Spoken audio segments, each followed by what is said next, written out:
faz isso, faz aquilo. Passava um tempinho, eles começavam a fazer. Aí vinha Moisés, tinha que ler a lei toda novamente. Não pode fazer isso, não pode fazer isso, não pode fazer aquilo. As pessoas vão se distanciando tanto de Deus que eles acabam fazendo coisas que eles sabem que não deveriam fazer, mas estão tão longes que acabam fazendo. Queria convidar você a se colocar em pé, abrir a sua Bíblia lá no Salmo 127.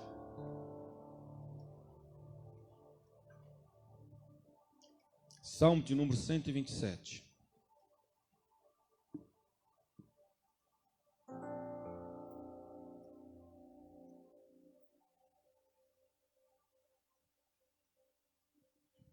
O título da minha versão que eu estou aqui, ela fala assim, segurança, prosperidade e fecundidade vem somente de Deus. 127, 1. E esse é Salmo de Salomão, viu, querido? De alguém que teve tudo que você imagina como pode ter. Diz assim, se o Senhor não edificar a casa, em vão trabalhos que edificam. É um serviço perdido. É algo que é como enxugar gelo. É isso que Salomão está falando. Se o Senhor não guardar a cidade, em vão vigia a sentinela. Inútil, olha só, inútil vos será levantar de madrugada. Quanta gente que se mata de trabalhar. Repousar tarde. Comer o pão de dores. Ficar se ralando, se matando mês a mês, pois assim dá eles aos seus amados o sono. Deus, Ele vai dar sono, Ele vai dar tranquilidade, Ele vai dar paz para aquele que Ele ama. Não é qualquer um que vai conseguir isso. Eis que os filhos são herança do Senhor, e o fruto do ventre o seu galardão. Como flechas na mão do valente, assim são os filhos da mocidade.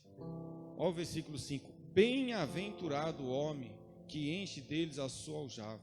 Não serão confundidos quando falarem com seus inimigos à porta. Vamos orar. Pai, mais uma vez colocamos diante de Ti em oração, pedindo que o Teu Espírito Santo abra a nossa mente, o nosso coração, para entendermos e compreendermos a Tua palavra. Tira do nosso meio toda a distração, conversa paralela, pensamentos contrários, que todos nós estejamos inteiramente ligados, sintonizados àquilo que o Senhor quer nos revelar através dessa palavra. Abençoe tantos que estão aqui presentes, quanto aqueles que estão nos ouvindo de seus lares e aqueles que ouvirão posteriormente. É no trono que pedimos, em Teu nome que agradecemos. Amém, queridos. Podeis assentar.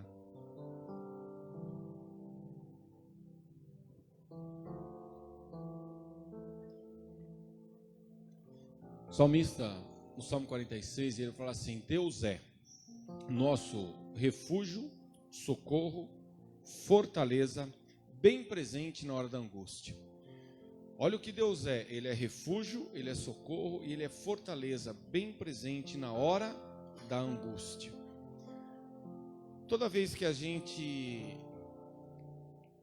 passa por uma tempestade, por um vendaval, fisicamente falando, uma chuva, o que a gente mais quer? Estar no abrigo da nossa casa, é estar protegido, é estar seguro.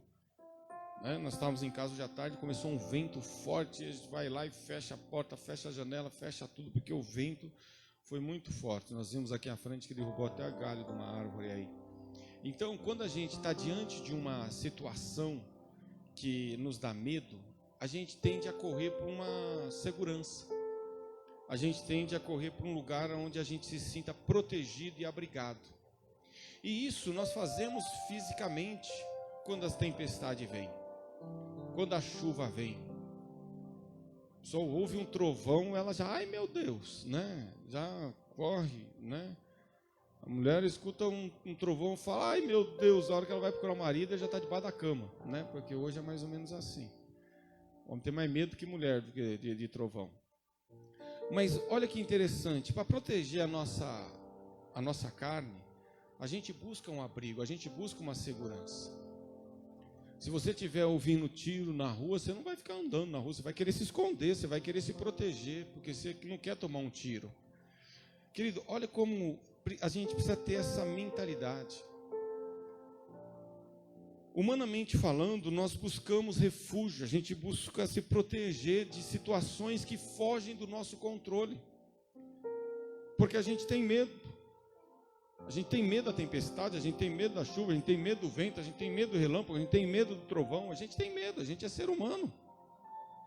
Se estiver saindo um tiroteio, você não vai para o lado do tiroteio, você vai para o outro lado, você tem medo, você quer proteger a sua carne, você quer proteger a sua carne física. Você vai andar de moto, você põe um capacete, você vai andar de carro, você põe um cinto de segurança, tudo isso é buscando o quê? Segurança, proteção. Mas mentalmente falando, quais são as nossas proteções? Tem uma frase que eu ouvi do Augusto Cury, eu nunca mais esqueci, ele numa palestra lá nos Estados Unidos, ele falou aqui: quem tem seguro de carro? A maioria levantou a mão. Quem tem seguro de casa? A maioria levantou a mão. Tem gente que tem seguro até de tropicar na rua, né? Os jogadores de futebol, eles têm seguro aí de tudo, para eles, se eles se machucarem, a seguradora pagar. Então existe seguro para tudo. Aí ele fala: quem tem seguro emocional? Quem faz seguro emocional? E é isso que nós precisamos, porque é nas nossas emoções que flui os maiores pesadelos, os maiores vendavais, as maiores tempestades. Elas brotam do nosso ser. É quando nos sentimos inseguros, interiormente falando. É quando a nossa mente, o nosso coração, a nossa alma estão totalmente abalados pelas tempestades, não de chuva literalmente, de trovão literalmente, mas as tempestades do medo, da culpa, da frustração, da decepção, da falta de perdão, das intrigas. Como isso nos abala? E o que eu aprendo aqui com Salomão, que foi um homem muito próspero financeiramente falando, bilionário, trazendo nos dias atuais, com certeza estaria entre os homens mais ricos do mundo, ou não o mais rico do mundo, tamanha riqueza que ele possuiu na sua época. Um homem que ele diz lá em Eclesiastes que tudo que os olhos dele desejou, tudo que os olhos dele alcançou, ele adquiriu. Então ele via um cavalo bonito e ele falava: quanto você quer nesse cavalo? Não vendo. Não, fala o preço. O cavalo valia 1.000, ele pagava 10.000 só para ter o cavalo, porque ele tinha dinheiro, ele tinha recursos. E ele fala que nada que os olhos dele desejou, ele deixou de dar, ele deixou de adquirir. Tudo que os olhos dele viu, ele adquiriu, ao ponto dele casar 700 vezes e ter ainda 300 concubinas. Por isso que fala que Salomão era o homem das 1.000 mulheres. Agora, como que pode um homem desse, que teve tanta riqueza, tanta sabedoria, tantos bens materiais, chegar no final da sua vida, lá em Eclesiastes capítulo 2, você vai ver ele descrevendo tudo que ele adquiriu, tudo que ele conquistou, e ele simplesmente fala: olha, foi tudo vaidade, foi tudo aflição, e proveito nenhum eu vi debaixo do sol para tudo isso que eu conquistei, para tudo isso que eu alcancei, para tudo isso que o meu coração desejou. E aí ele escreve esse Salmo 127 após essa consciência, após ele aprender a entender isso. Aí ele escreve esse salmo já no final da sua existência, já quando ele aprendeu o segredo da vida, apanhando da vida. Então eu não posso simplesmente desconsiderar uma palavra de um homem desse calibre, que foi rei, governou o país por aproximadamente 40 anos, teve mulheres, teve dinheiro em toda espécie que você imagina, de carroça, de cavalos, de carro, de ouro, de prata, de joias preciosas, tudo que você imaginar. Como que eu posso desprezar o conselho de um homem desse? Como eu posso achar que eu vou fazer a minha vida do meu jeito para mim quebrar a cara lá na frente? Eu tenho que aprender com quem sabe mais do que eu. Eu tenho que olhar para quem já passou pelo que eu ainda vou passar, eu estou passando, para mim poder evitar muitas coisas. E é isso que eu aprendo com Salomão aqui. O que ele está querendo falar aqui? Ele está querendo dizer o seguinte: você pode construir a sua casa onde você quiser, é um direito seu. Você pode fazer a sua casa numa montanha, você pode fazer a sua casa numa areia, você pode fazer a sua casa num lugar bonito, num lugar feio. Aonde você vai construir a sua casa é um direito seu de escolher. Você pode fazer a sua casa do tamanho que você quiser, da estrutura que você quiser. Você tem essa liberdade. Você pode escolher o material, você pode escolher a decoração, você pode escolher a janela, você pode escolher tudo. Ele está falando de uma maneira aqui ilustrativa. Ele está falando de uma casa fisicamente para nós entendermos espiritualmente. Só que conquanto você construa a sua casa onde você bem quiser, ele está falando o seguinte: só tome um cuidado. Porque a sua casa, ela vai passar por alguns processos que são inevitáveis. Não importa onde você construa, vai acontecer alguns fenômenos sobrenaturais que vão combater a sua casa. Por mais bonita que a sua casa seja, por mais estruturada fisicamente que ela aparenta, que ela venha aparentar, vai haver momentos que a sua casa ela vai passar por alguns testes, alguns processos inevitáveis, porque toda casa, independente aonde ela está localizada, ela vai ser acometida por tormentos, por tempestades, por chuvas, por vendavais que vão fazer com que as estruturas dela sejam abaladas. E aí ele vem com um conselho. Independente de onde você construir a sua casa, tenha um critério. Não importa se você vai fazer ela de 1 andar, de 5 andares, não importa se você vai fazer ela de estrutura metálica, se não importa se você vai fazer as janelas de alumínio, de vidro, se a decoração, o sofá é importado, se a cortina é importada, se as almofadas são importadas, se os móveis foram feitos de maneira manufaturada, um a um, os tapetes são persas, não, os lustres são de cristais, não interessa, isso daí é perfumaria, isso daí não quer dizer nada. Só tem uma coisa que você tem que se preocupar: preste bem atenção aonde você enfica as estacas da tua casa. Porque se você não tiver esse cuidado, e você simplesmente, por uma questão de facilidade, por uma questão de pressa, por uma questão de querer fazer do seu jeito, você simplesmente tentar construir ela na areia, que é muito mais fácil, muito mais rápido, dá muito menos trabalho, você está correndo um grande risco de, quando vir a chuva, quando vir o vento, quando vir a tempestade, essa casa desmoronar. Então Salomão está querendo dizer exatamente isso. Ele está falando: olha, cuidado, cuidado, porque o tombo é grande. Lá em Mateus capítulo 7, versículo 24, final do Sermão da Montanha. O Sermão da Montanha, é a primeira mensagem de Jesus, é quando Jesus inicia o ministério. Então ele prega, o primeiro discurso dele, o primeiro sermão dele está em Mateus capítulo 5, 6 e 7, que é conhecido como Sermão da Montanha. No final do capítulo 7, quando ele já está fechando, fazendo a conclusão, lembram da redação na escola, né? Introdução, dissertação e conclusão. Então, quando Jesus está concluindo o sermão dele, depois de tudo que ele falou como você tem que viver em relação ao dinheiro, em relação ao casamento, em relação às pessoas, em relação aos amigos, em relação aos inimigos, em relação ao pai, em relação à mãe, em relação ao comer, ao beber, ao dormir. Jesus está ensinando tudo. E aí ele conclui no final da sua mensagem, no capítulo 7, 24, ele diz assim: todo aquele que escuta essas minhas palavras e não, olha só, e não as pratica, assemelhá-lo-ei ao homem burro, que insensatez quer dizer burrice. Ele fala insensato, que é burro. Compará-lo-ei ao homem insensato, porque edificou a sua casa sobre a areia. E ele fez uma casa até linda, bonita, mas por ele não praticar, ele é esse tipo de homem. É como se ele tivesse edificado a sua casa na areia. Correram as chuvas, correram os ventos, combateu aquela casa e ela caiu, e foi grande a sua queda. Por quê? Porque ela estava edificada na areia. Mas ele continua. Semelhantemente também, todo aquele que escuta essas minhas palavras e as pratica, diferente daquele que não pratica, porque as pessoas, elas se abestaram na igreja. A impressão que as pessoas têm é que o fato que elas vêm na igreja já credencia elas para ter uma vida maravilhosa. Quem falou isso? O fato delas lerem a Bíblia já credenciam elas para ter a vida num mar de rosa. Mentira!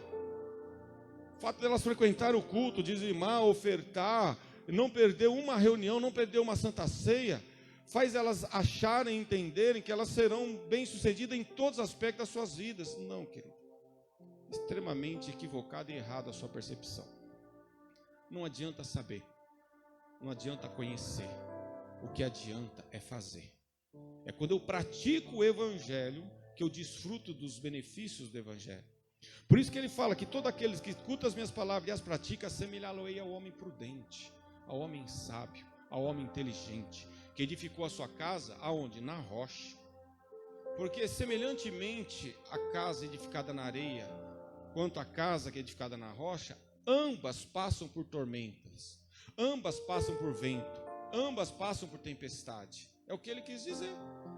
Tanto aqueles que edificou na casa, na areia, quanto aqueles que edificou na rocha, eles passaram por tribulação, por vento, por chuva, por tempestade. Só que aqueles que edificou na rocha, quando veio o vento, quando veio a tempestade, quando veio a tormenta e bateu na casa, ela não caiu. E por que ela não caiu?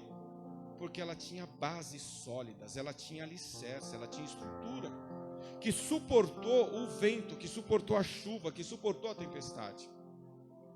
Trazendo para o contexto para nós entendermos, é isso que Salomão está querendo nos ensinar. Ele está querendo dizer exatamente isso. Olhem todos vocês aqui para mim. Dá para construir uma casa sem Jesus. Dá para construir uma casa deixando Jesus para o lado de fora. Dá para construir uma casa impedindo Jesus de entrar nela. Todos têm liberdade para fazer isso, porque Jesus, o que Jesus é? É a nossa rocha. Jesus é essa rocha. Quando ele fala aquele que constrói a sua casa na rocha, esse vai suportar o vento, a chuva, a tempestade. Quem que é a rocha? Ele. Se a gente estiver fincado com as nossas estacas em Cristo, no Evangelho, confiando, esperando, descansando e aprendendo dele, aí sim nós somos uma casa edificada na rocha. Sabe por quê? Porque se a sua casa não estiver construída na rocha, que ele não estiver construído em Jesus, dá para você entender melhor agora. Dá para você construir uma casa sem Jesus? Dá para você casar sem Jesus? Dá para você arrumar um emprego sem Jesus e ganhar muito bem? Dá para você arrumar muitos amigos sem Jesus? Dá para você ter muitos relacionamentos sem Jesus? É lógico que dá. Sem problema nenhum, você tem esse direito. Mas deixa eu falar uma coisa para você, simples. Com o tempo, tudo isso vai desabar. O casamento vai desabar. Os amigos vão te frustrar. A família vai te abandonar. O emprego vai acabar. Porque o vento e a chuva, ela vem. Tudo sem Jesus uma hora acaba. Sabe por quê? Porque lá em João capítulo 15, quando ele fala da videira, eu sou a videira e vós sois os ramos, ele fala que toda vara que está nele dá fruto, e toda vara que não está nele, ela é cortada e lançada fora. E aí no versículo 5 ele fala assim, sem mim nada vocês podem fazer. Sem Jesus tudo desaba, querido. Sem Jesus tudo acaba. As pessoas começam relacionamentos no afeto do amor, da paixão, do relacionamento, passa o tempo, viram inimigos mortais. A pessoa entra no emprego ali desesperado, está passando necessidades, começa a trabalhar de manhã, tarde, de noite, se alegra, se contente porque está trabalhando, passa um tempo, ela está maldizendo o emprego, está amaldiçoando o emprego, está arrumando motivos para ser mandada embora, para depois processar o próprio patrão que arrumou emprego para ela. Aquele funcionário que vem, que o patrão traz ele para o trabalho e até então parece que são amigos, de repente viram inimigos. Tudo vai desabando, tudo vai acabando. Por quê? Porque tempestades vêm sobre a vida de todos. É impossível você sustentar alguma coisa sem estar na rocha, porque vento, chuva, trovão e tempestade vêm para todos. nós agimos como se nós não fôssemos passar por isso. E aí quando isso acontece, a gente age como se coisa estranha nos acontecesse.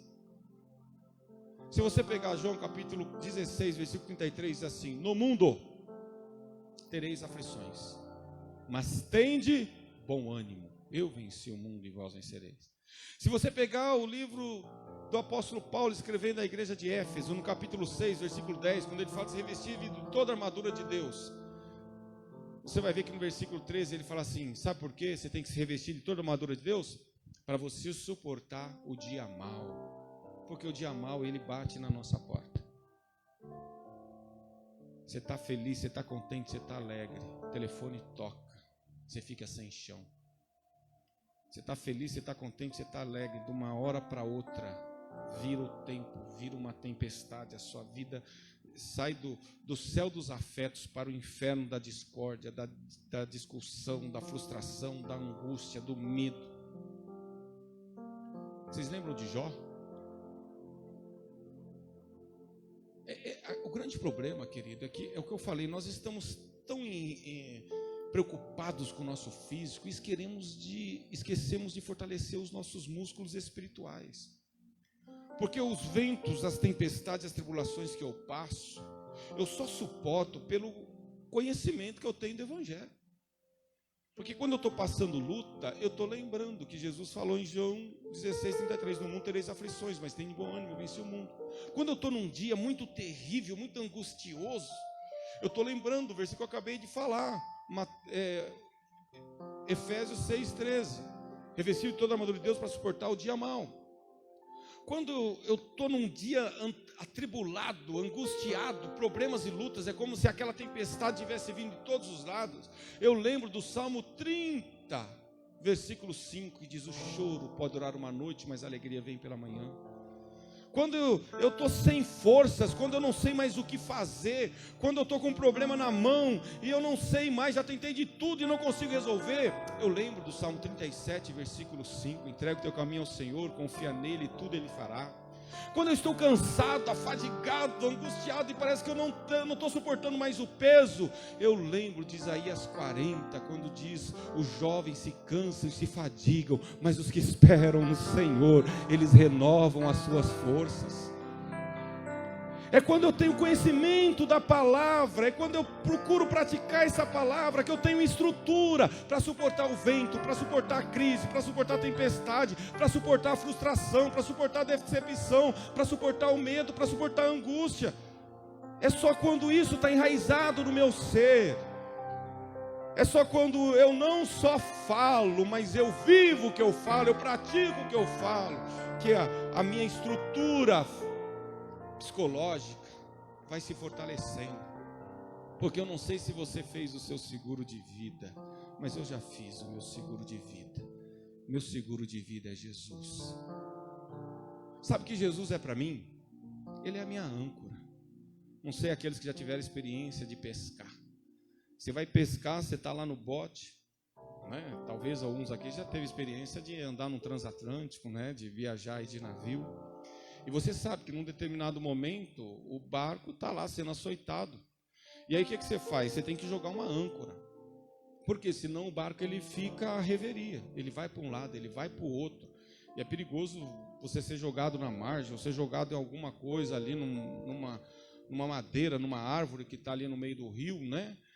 É um tronco, e o barco vinha até afundar. Então o que você faz? Você joga a âncora. E o barco, ele até balança. O barco, ele é até açoitado, mas ele está firmado ali na âncora. Ele se movimenta, mas ele não sai do lugar, ele fica ali, né? Ele não é acometido, porque a âncora está segurando. Jesus é isso para mim, Jesus é a minha âncora.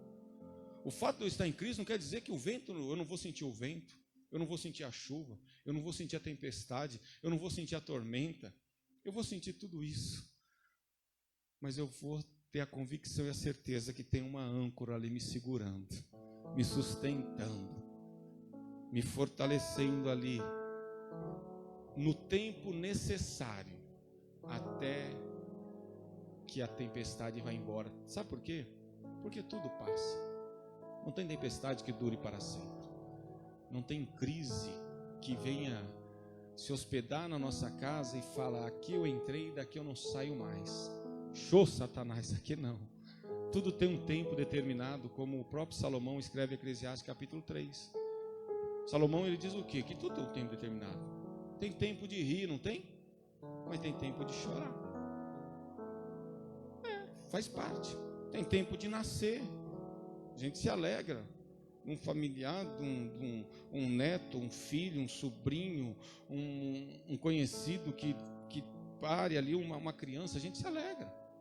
Mas a gente também chora porque perdemos amigos, perdemos filhos, perdemos pai, perdemos avó, perdemos irmãos, perdemos primos. Faz parte.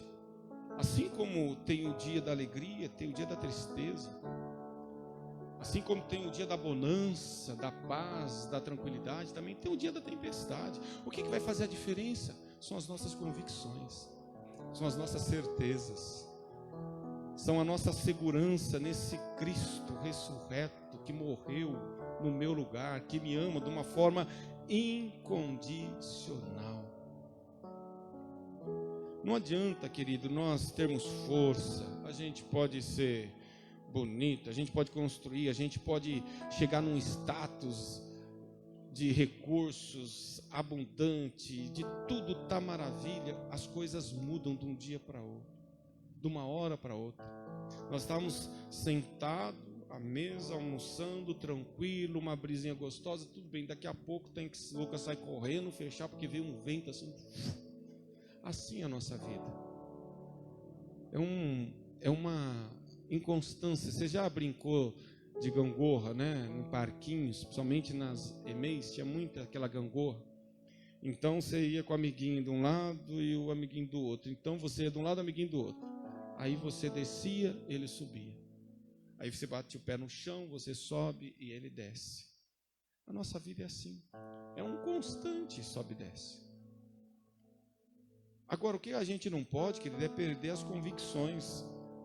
O que a gente não pode é achar que sem Jesus a gente consegue. Construir na rocha é construir em Jesus. Agora é lógico que é mais difícil. É muito mais fácil cavocar areia. É muito mais fácil você fazer o buraco ali na areia. Haja vista, pergunta aí para os pedreiros, né? Que tem que abrir o alicerce, que tem que cavar. Hoje tem as perfuratriz, tem os batistaca que vão, mas quantas das vezes ajudando meu pai nas construções, meu pai era pedreiro, você ali com a cavadeira, fazendo buraco, a mão enchia de bolha, porque dá trabalho fazer buraco. E quando você pegava terrenos que tinha entulho, então, que você pegava pedra, que situação constrangedora, que situação difícil, vontade de largar tudo e sair correndo. Mas era necessário, tem que fazer a construção bem, as estacas têm que estar bem firmadas. Construir em Jesus, querido, dá para prosperar de uma maneira ilícita? É lógico que dá. Até uma vez eu já brinquei aqui, né? A pessoa às vezes está reclamando porque ganha pouco, desempregado. Tem um serviço que é R$500 por dia, você só trabalha 1 hora. Você andar aqui embaixo na rua Nicanor Rodrigues de bicicleta, falando assim: maconha, R$20, né?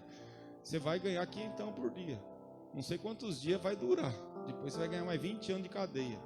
Bom que você não vai precisar, você vai comer, beber e dormir na cadeia, né? E não vai estar sozinho, sempre vai ter de 15 a 20 amiguinhos dormindo com você lá, né? Pelo amor de Deus, gente. É lógico que construir sem Jesus aparentemente parece fácil, mas não vale a pena. Não adianta ser rápido, não adianta ter pressa, porque se não tiver bem alicerçado, bem estruturado, vai desmoronar, vai cair. Prosperar fazendo o que é certo, a bênção do Senhor é que enriquece e não acrescenta dores. O que acontece? Que muitas pessoas roubam hoje. Você pega essa geração de jovens e adolescentes, porque eles querem ostentar. Eles não estão roubando para comer. Eles não estão roubando porque eles não têm comida. Eles estão roubando porque eles querem ter o iPhone da moda, eles querem ter o tênis da moda, eles querem ter o carro da moda, eles querem ter a bicicleta da moda. Eles não se satisfazem mais. Eles querem se medir pelo que o outro tem, então eles vão lá e roubam. Por quê? Porque é mais fácil roubar do que trabalhar, do que estudar, do que se formar. Construir a casa em Jesus é sempre escolher o caminho mais difícil. É sempre escolher o caminho menos percorrido.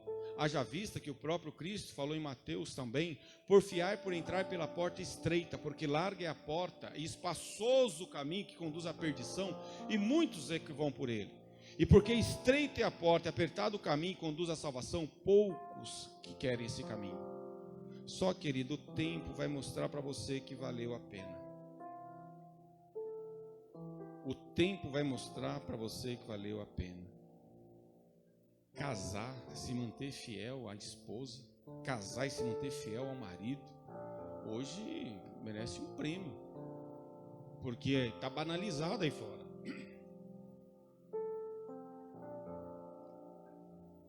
Simplesmente as pessoas casam, descasam, casam e não tem fidelidade mais para com a esposa, não tem fidelidade mais para com o marido. Arrumam amantes achando que aquela emoção, aquela situação que está passando é melhor porque com a esposa ele já perdeu, né? A esposa já está frígida, o casamento está desgastado e ele já não tem mais aquele desejo, a esposa também não. Então eles vão se aventurando, achando que aquelas aventuras vai ser prazerosa. Só que isso, querido, como a palavra diz lá em Provérbios capítulo 6, é prazeroso, é maravilhoso no começo, mas depois é um fel. As consequências vêm. Tudo que o homem semear, isso ele vai colher. Trabalhar duro, se esforçar e não ser reconhecido, tem hora que você quer chutar o pau da barraca. Não adianta, eu trabalho, me esforço, ninguém me reconhece, ninguém valoriza. Eu sou um ótimo esposo, minha esposa não valoriza. Eu sou uma ótima esposa, cuido de casa, cuido dos filhos, meu marido é um ingrato. E a gente vai se alimentando desse sentimento de insatisfação. A gente vai se alimentando desse sentimento de injustiça, que parece que nós estamos sendo Deus está sendo injusto conosco. É o drama de Asaf no Salmo 73. É o drama do salmista no Salmo 37.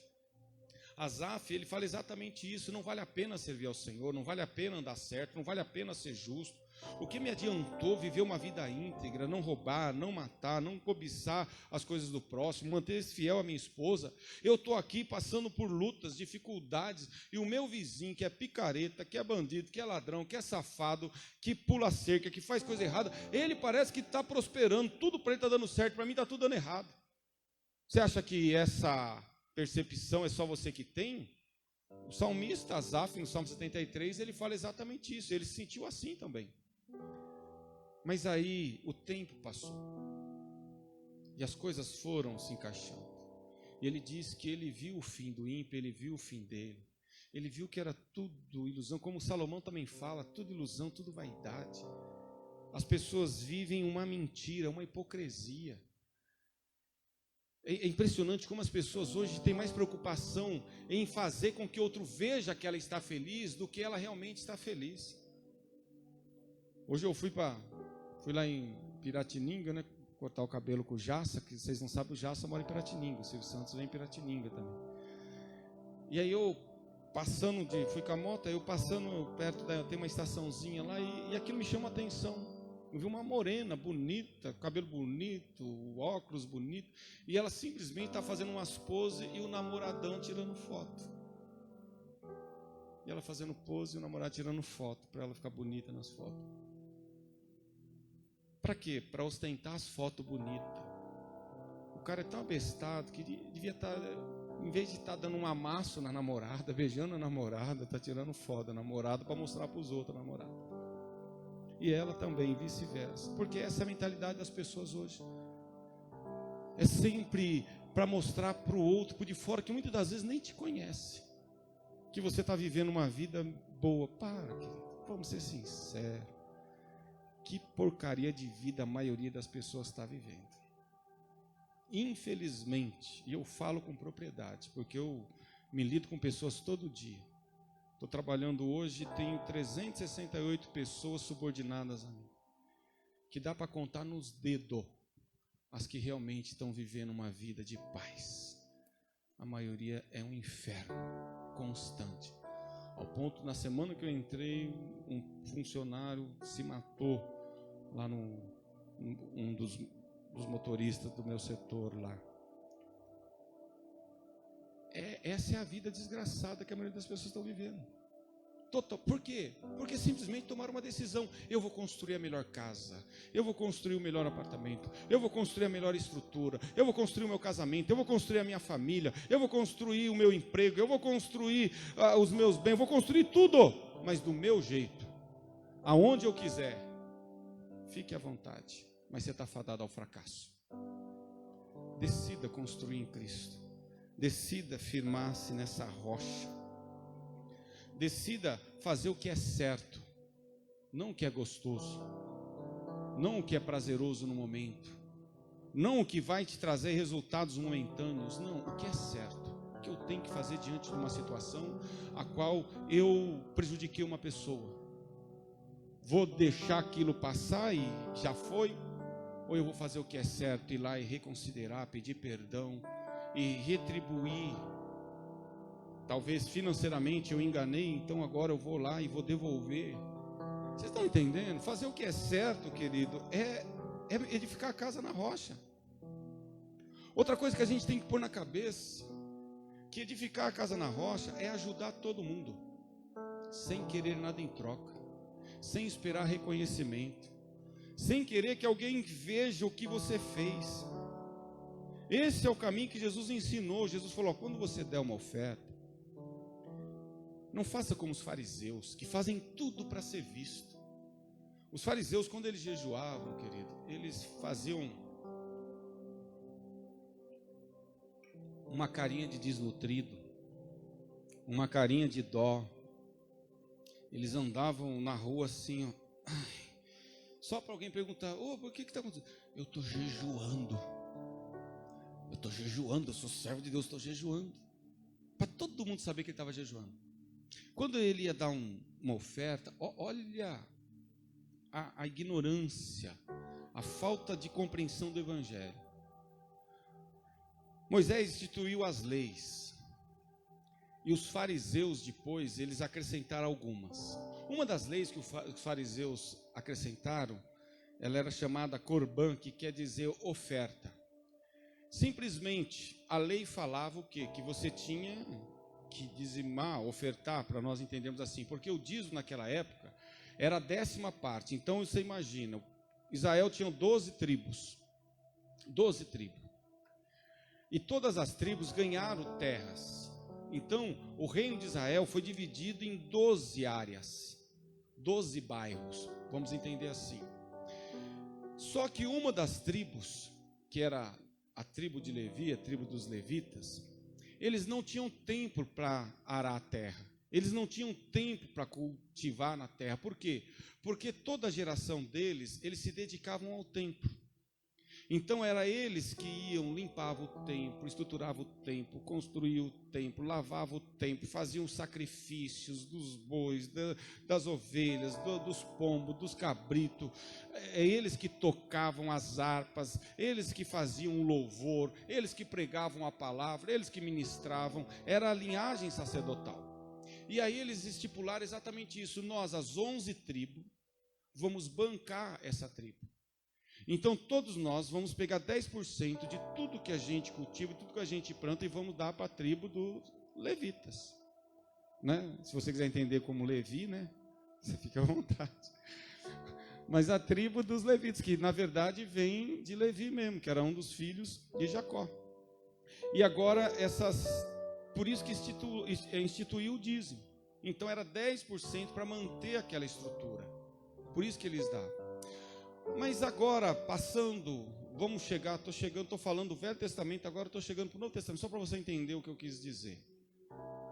Quando os fariseus, lá em Mateus capítulo 15, eles questionam a Jesus, porque os discípulos de Jesus haviam chegado da rua com fome, e tinha uma mesa farta, talvez uma festa, uma comemoração, alguma coisa.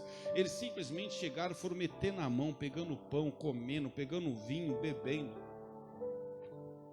pegando a uva e colocando na boca, pegando a banana e comendo. Aí os fariseus, toda naquela ritualidade deles, chega perto de Jesus e fala: olha aí, parabéns, hein? Os seus discípulos não observam a tradição dos anciões, nem a lei dos fariseus, que é não comer sem lavar as mãos.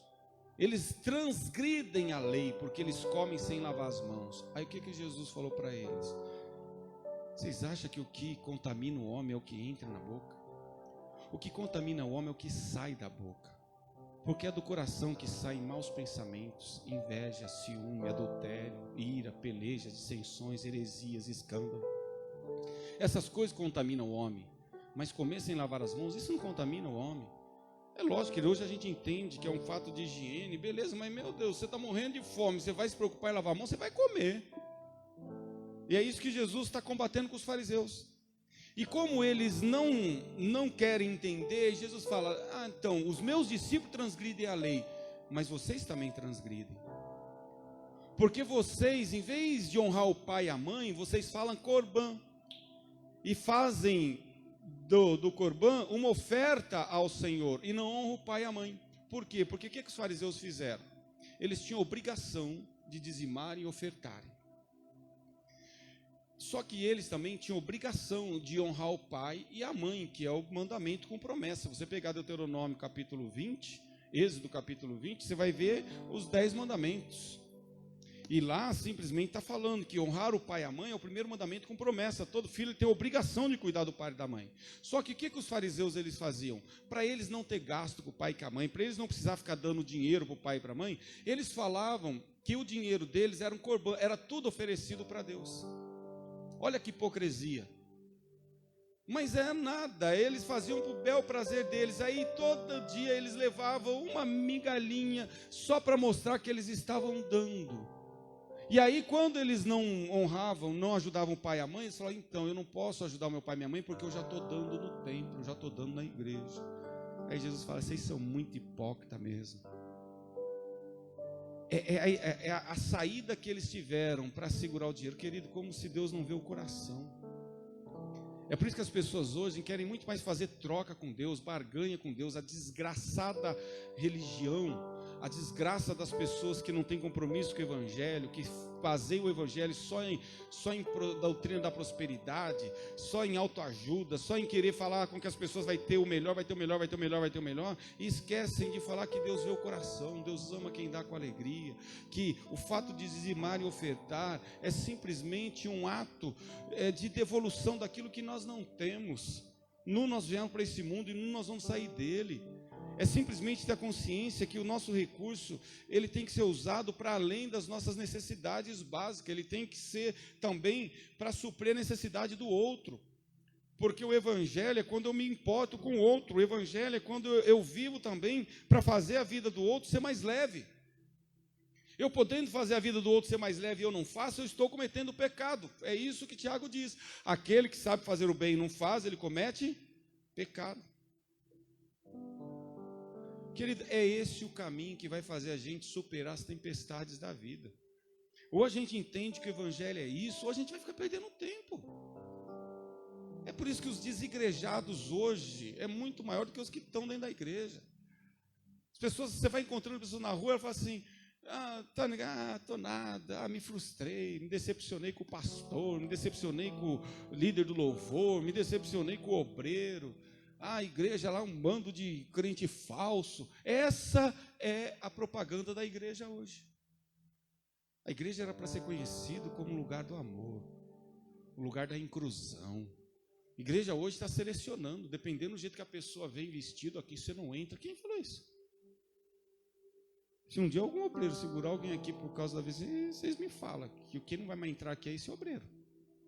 Pelo amor de Deus, quem somos nós para julgar as pessoas, para proibir as pessoas de vir? Querido, eu não estou aqui para tomar partido, eu não estou aqui porque eu sou simpatizante de A, B ou C, eu estou aqui porque Jesus me designou, sabe para quem? Para os órfãos, para as viúvas, para os necessitados, para os doentes, para os que sofrem, para os que choram. Esse é o ministério de Jesus. Jesus veio buscar o que se havia perdido, Jesus veio buscar o doente. É que nós somos essa porcaria de ser humano que se preocupa mais com o que o outro está vestindo, com o que o outro está fazendo das suas opções sexuais, do que com a nossa própria vida, se estamos vivendo o Evangelho. E é impressionante como a gente não vale nada. A Bíblia não diz que Deus prova o seu amor para conosco, que mandou o seu Filho ao mundo para morrer por nós, não é isso que a Bíblia diz? Eu também provo o meu amor para com a Cris. Me sujeitei aí no shopping ontem, num sábado, gente. Olha, um homem, para decidir no shopping, num sábado com a mulher, tem que amar muito a mulher. Tem que amar muito. E me sujeitei a não reclamar. Chegamos, primeira coisa, já chegamos com fome para as alimentação bufando. Já tivemos que ficar mais 1 hora com fome, né? Andando, para depois comer, né? Se eu fosse o Luciano e a Patrícia, que são empresários, eu teria comido num lugar mais caro, num restaurante, mas eu estava esperando a fila do McLanche Feliz acabar, né? Tô brincando. Mas, queridos, olha que situação. Por que eu estou falando isso? Porque a Cris foi dar uma voltinha e eu sentei com o Lucas ali num banco, e a gente está olhando algumas coisas. Eu sou a favor de toda loja ter banco, né? Se você tem loja, põe um banco para os maridos sentar, né? Ninguém pensa nisso.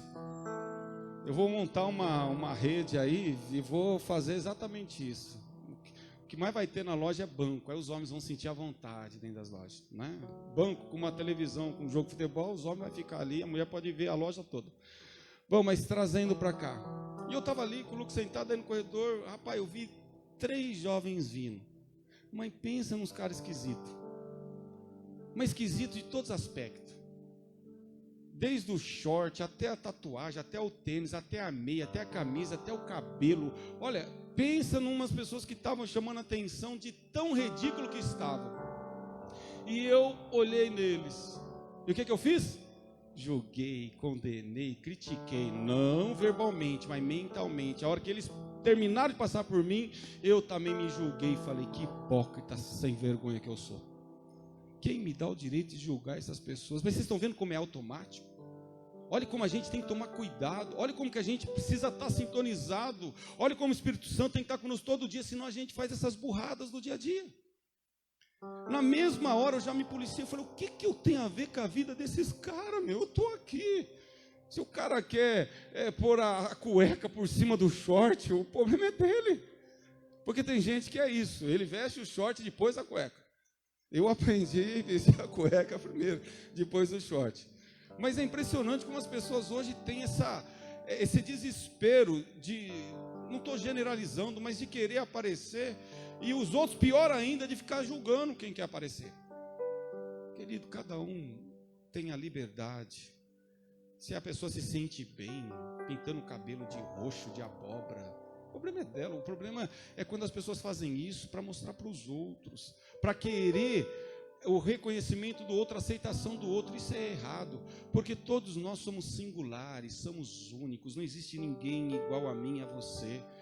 Eu e você somos peça única, exclusiva de Cristo. Ele nos fez assim, a gente tem que valorizar o que Ele fez. O que eu concluo falando para você é o seguinte: não espere coisas fáceis. Não espere que a sua vida vai ser um mar de rosa, que tudo vai dar certo. Que, eu fui para a igreja, aceitei Jesus, eu fumava, não fumo mais, eu bebia, não bebo mais. Querido, o fato de você não fumar e você não beber mais vai te acrescentar uma saúde melhor e talvez uns aninhos a mais de vida. Mas para o evangelho não quer dizer nada. Pastor, misericórdia. É verdade. Porque se você não praticar o amor, se você não praticar a justiça, se você não praticar o perdão, se você não parar de estender o dedo para o outro, de julgar, de condenar, de criticar, de falar mal, a sua vida não vai mudar em nada. A sua vida não muda quando você toma uma injeção, quando as pessoas... Não, a sua vida muda quando a sua mente muda. É quando as coisas mudam aqui, Aí, quando você entende o que Salomão fala, e você fala assim, olha, não importa mais o tamanho da minha casa, não importa quantos quartos vai ter a minha casa, não importa a qualidade dos móveis que vai ter na minha casa, eu aprendi que só tem uma coisa que importa, é onde eu firmei as estacas da minha casa. Querido, ou a gente entende que Jesus é tudo e se apega nele, mas se apega mesmo assim, ó, de corpo, alma e espírito, ao ponto das pessoas falar para você, você está insuportável, de tanto que você brilha, de tão bonzinho que você é, de tanto que você quer ajudar os outros, eu não aguento mais ficar perto de você. Esse é o espírito. Porque sabe quem Jesus mais incomodava? Eram os fariseus. Não era o órfão, não era a viúva, não era o leproso, não era o doente que se incomodava com Jesus, nem toda a casta de pessoas desprezíveis foi as que Jesus mais deu atenção, mais valorizou, mais se importou com elas.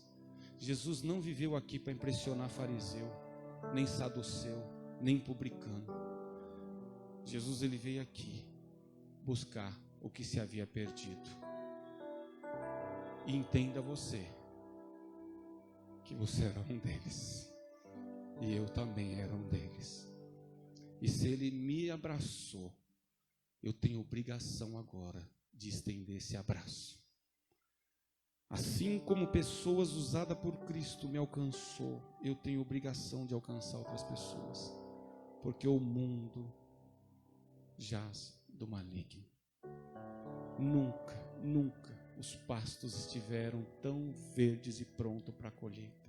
Não precisa muita coisa mais para você trazer a pessoa para Jesus, porque elas estão desesperadas, elas estão doentes, elas estão aflitas. Você só precisa de uma coisa.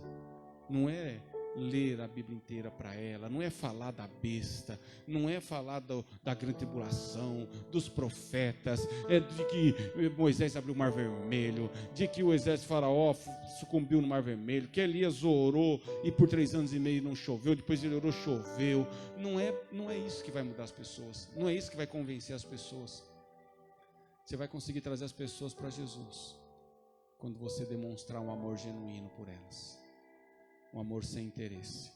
O amor não é o que o amor fala, o amor é o que o amor faz. É quando eu tenho paciência com uma pessoa que me tira a paciência no trabalho. Eu estou demonstrando que eu sou diferente, que eu tenho amor. É quando alguém me prejudica e fala mal de mim, e quando alguém vem falar que aquela pessoa falou mal de mim, eu engulo seco e falo bem daquela pessoa e não profiro nenhum mal contra ela, pelo contrário, desejo bem para ela. É assim que eu estou vivendo o amor de Deus. É quando eu não busco mais o meu interesse próprio, quando eu não sou um egoísta que vive só para si, que quer comer primeiro que o outro, quer entrar na fila do carro primeiro que o outro, na fila do banco primeiro que o outro, na fila do estacionamento primeiro que o outro. É quando eu paro de ser esse egoísta. É quando eu vejo um papel na rua e não precisa ninguém estar vendo, eu simplesmente sei que aquele papel não devia estar ali, alguém jogou. E eu simplesmente pego e coloco num lixo sem falar assim, mas não fui eu que joguei, e daí? Se eu sei fazer o bem e eu não faço, eu estou cometendo pecado. Que porcaria de cristão que eu sou, que eu sou igual a todo mundo.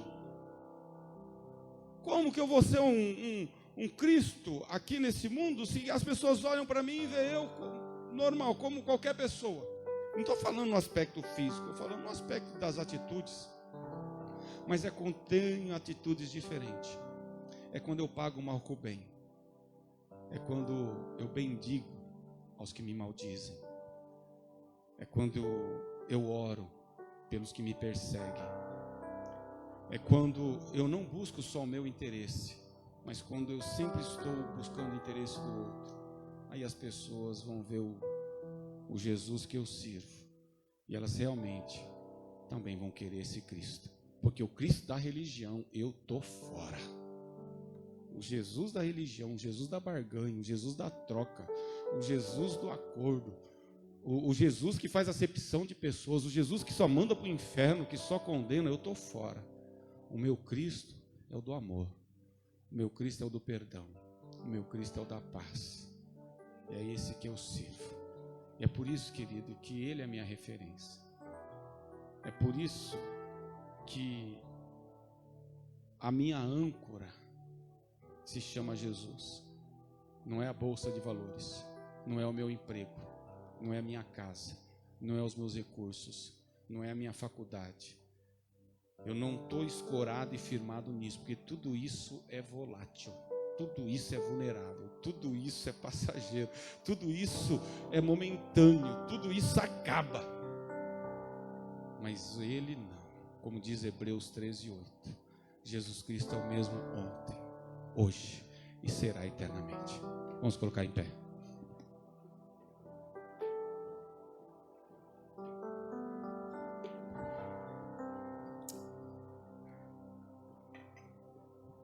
Deixa eu deixar uma coisa bem clara para você nessa noite. A fé não é uma emoção. Não é porque eu vim na igreja, ouvi falar de milagres, ouvi falar de curas, eu saio daqui, eu estou cheio de fé. Não, querido. A fé não é uma emoção, a fé é uma decisão. Eu decidi crer.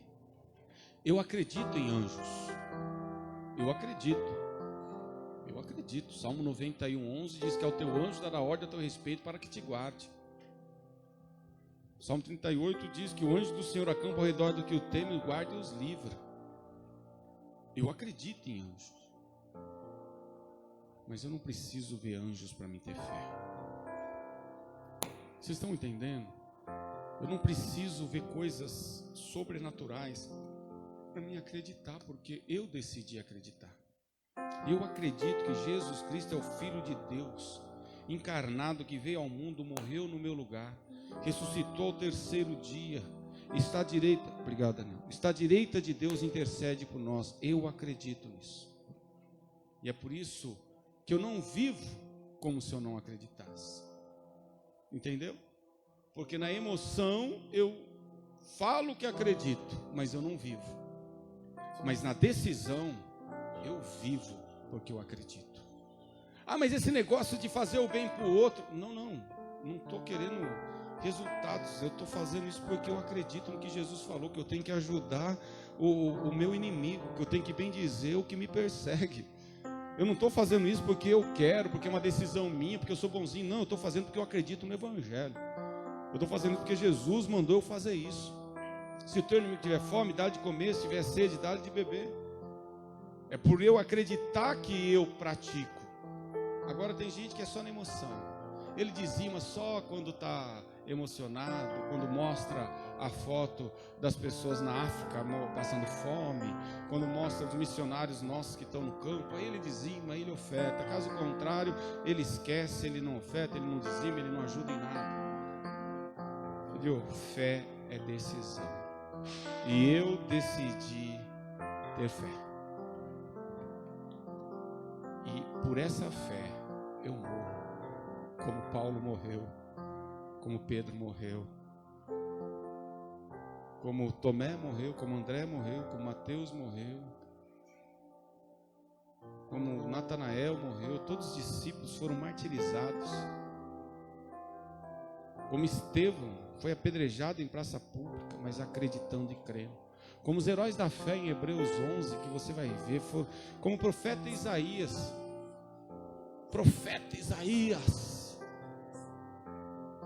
Parente do rei Amós, tinha linhagem real, vai ser poupado, vai ser protegido. Foi jogado dentro de um tronco, encerrado ao meio. Profeta Jeremias vivia jogado no calabouço, comendo lavagem para sobreviver.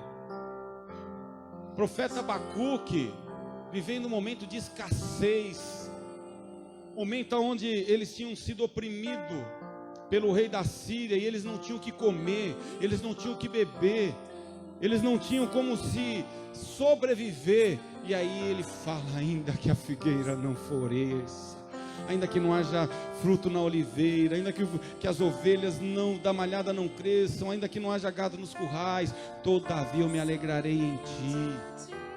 Fé é isso, é viver pelo que crê, não pelo que vê.